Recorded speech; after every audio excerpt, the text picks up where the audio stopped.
Morning, welcome to this morning's jolt. Are you awake? Awake enough? Close enough? Okay, let's go. Psalm 139 verse 6. David writes, such knowledge is too wonderful for me. It is high, I cannot attain to it. That verse says that there was something that was too high for David in God, and in God's provision, and he was in his heart in awe. And in that verse there is awe, there is worship. That's like a beautiful thing, and that is expressed. This is too high for me. I cannot grasp it. It's wonderful, but also there is the understanding that I have a lack of understanding about something. There is the understanding that that's something I cannot understand. I am high enough in my understanding to understand that something is too high for me. This is something very important. David was willing to say, this is way too high for me. I cannot take hold of it. Maybe later, maybe never. That's okay. It's God we're talking about. There have to be some things that are too high for us about Him.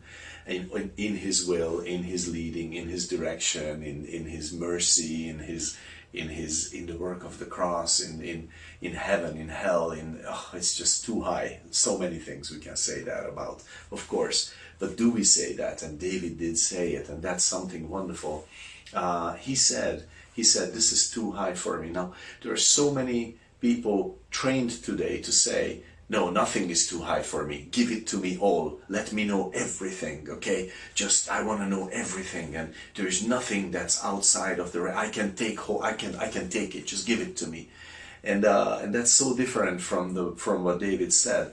Psalm 131 verse 1, David said, Lord, my heart is not haughty, nor my eyes lofty, neither do I exercise myself in great matters or in things too high for me. He admitted he was a king, he was a prophet, he was a teacher in Israel, he was a preacher. He wrote much of the Bible, and he says there are things too high for me. Now, neither you nor I are writers of the Bible, but it's we're not kings either.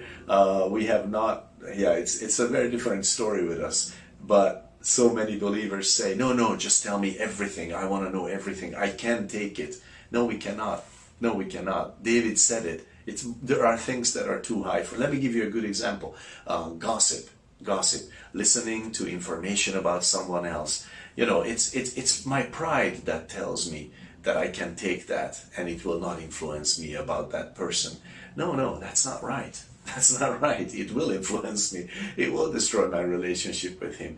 I should not have that knowledge, whether it's true or not. Maybe it's even true. It doesn't matter. It's none of my business. I shouldn't hear it. It's something that is not mine. There is wisdom that's too high for me, and then there is wisdom that's too low for me, like gossip, like I said. James 3:15. That's a wisdom from below, from the devil, and I should not have that. I should have another kind of wisdom. Paul says to Timothy in 2 Timothy 3:15, from your childhood you have known the Holy Scriptures, which are able to make you wise unto salvation. That's the wisdom I need. That's the wisdom I need. I need the wisdom that will help me follow God. I don't need the wisdom of knowing every nitpicking detail in comparison, the wisdom of comparison between believers. Which church is better? Which is better? Who is better? Who is, like in Corinthians, who is the better preacher? Who do I belong to? That kind of wisdom, it's just something that is not mine in life. God says, look, there are things too high for you. Just trust me for those things. Don't live that way. I have to know everything and I can take everything. No, you cannot. No, I cannot. I cannot listen to negativity non-stop. It will influence me. I cannot listen to criticism all the time. It will influence me. Of course. I cannot listen to fear-mongering messages from the news or some other place. It will influence me. I cannot listen to conspiracy theories and not become paranoid. Of course it will influence me. There are things that are too high, there are things that are too low for me. I want your word, God, because that will give me wisdom unto salvation. That's the wisdom I want. God bless your day, and have an awesome day with the Lord, and may God lead you in His wisdom. Thank you for being with us today, and I trust that I can see you again soon.